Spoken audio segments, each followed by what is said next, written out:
Kenapa? Kenapa masih seperti ini? Akhirnya jawabannya itu ada di buku saya, tapi tidak ada di pasaran. Cuma di satu toko doang yang di Solo. Jawabannya waktu itu, ini perjalanan refleksi saya. Jawabannya asumsi bahwa anak adalah kertas kosong, tabula rasa. Kalau anak itu dianggap sebagai kertas kosong, maka otomatis seluruh tubuh kita, pikiran kita itu akan aktif sehingga mewarnai dari kertas kosong tersebut, dan tidak ada ekspektasi apa-apa agar kertasnya bergerak. Gitu. Masa kita berharap kertasnya gerak? Mau gerak tenanan lebih loh gitu. Kalau ada kertas kan kita nggak berharap kertasnya akan gerak-gerak. Mau kita tulis gerak, mau tulis kita bergerak. Aneh. Asumsinya ya kertas kosong. Kertas kosong pasif, pendidiknya yang aktif. Dan akhirnya kemudian semua metode, semua pendekatan, semua teknik yang digunakan itu selalu tereduksi dengan asumsi tersebut. Sehingga waktu itu saya menjelaskan di buku saya, judulnya Anak Bukan Kertas Kosong. Anak bukan kertas kosong. Dilacak-lacak, ternyata di risetnya juga ada. Ya. Jadi perbedaan hewan dengan manusia, kalau hewan itu enak. Sapi baru lahir, 1 jam 2 jam kemudian jalan mana-mana. Kambing gitu, ya. Kucing juga gitu. Ya. Jilat-jilat berapa saat, berapa jam itu udah kemana-mana udah. Dan berapa hari kemudian udah bisa makan, udah bisa macam-macam. Anak manusia loh. Ya. Setahun itu nggak bisa ngapa-ngapain, ternyata nggak bisa ngapa-ngapain. Setahun itu baru bisa latihan jalan. Ya yang cepat udah jalan lancar.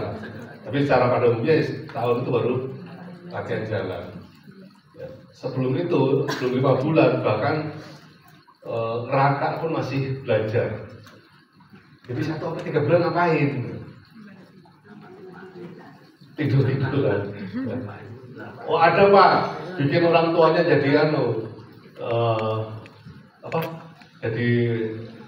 jadi pos kamling, mulaan, gantian, giliran jaga Pak. Udah, Bapak udah capek gantian ibunya. Ya, ngalami sih. Ya, jadi 3 bulan itu ngapain anak-anak manusia itu?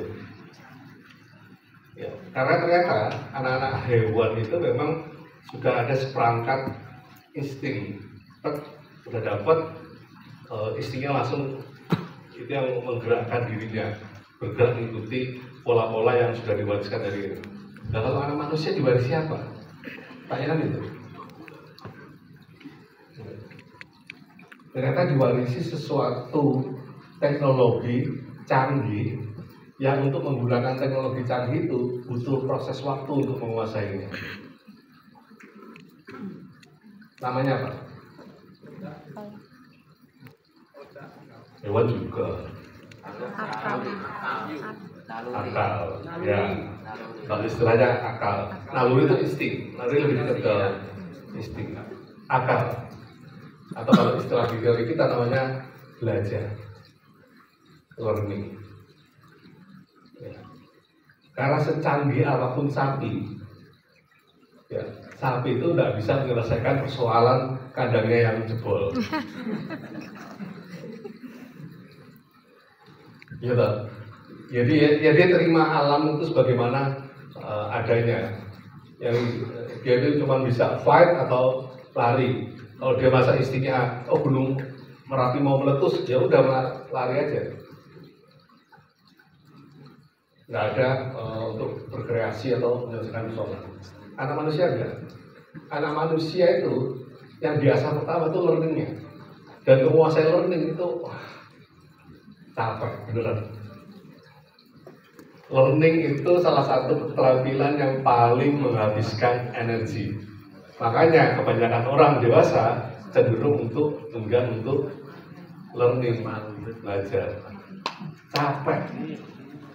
Ya. Saya termasuk antusias belajar ya, tapi tambah usia 40 masuk menjelang 50 itu tambah kerasa. Iya, ganti apa? Ganti aplikasi ya, aduh. Terus setelah Microsoft Word yang Google Doc lho. Oh ini nggak iso. Oh iya beda tuh Microsoft Word. Padahal kan sama-sama pengolah kata kan ya. Kenapa sih mereka gak nyepakati di sana? Karena kontrol shift V itu adalah space spesial. Kita sudah malas. Ya wajar, dan ini harus kita terima teman-teman. Nanti ketika hadapi orang dewasa, termasuk guru-guru, itu harus kita terima bahwa mereka butuh energi besar untuk belajar. Itu manusiawi. Itu manusiawi. Ya. Tapi caranya gimana? Itu nanti kita bahas juga. Akan masuk ke sana. Tapi yang jelas belajar itu memang butuh energi besar. Makanya kalau bayi itu belajarnya masih belum kompleks, tapi udah belajar. Apa? Usia sebulan, 2 bulan itu anak-anak bayi-bayi itu sudah belajar mengelabui orang tua. Sebulan 2 bulan itu sudah belajar mengelabui. Kalau masih seminggu 2 minggu, yang namanya nangis saja. Dia nggak nyaman nangis. Ya, 3 minggu nggak nyaman nangis. Nanti sebulan 2 bulan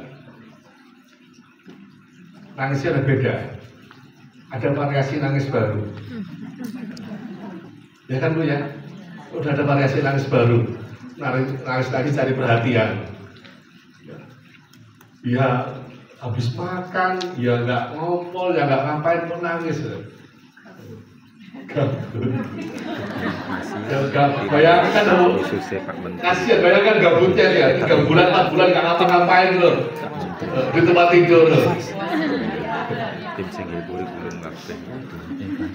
Katanya nggak digendong, nggak kesana, nggak dilihatin kesana kemari. Salah satu caranya itu nangis strategi namanya. Jadi ada nangis emosi, ada nangis strategi. Itu tanda bahwa anak manusia kekuatannya memang di belajar.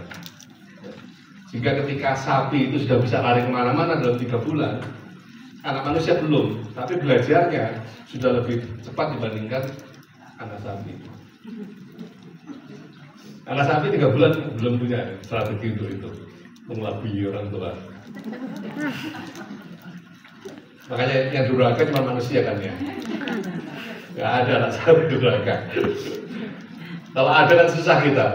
Terlalu banyak patung-patung itu, patung-patung sapi. Ya dikutuk ya sama ibunya.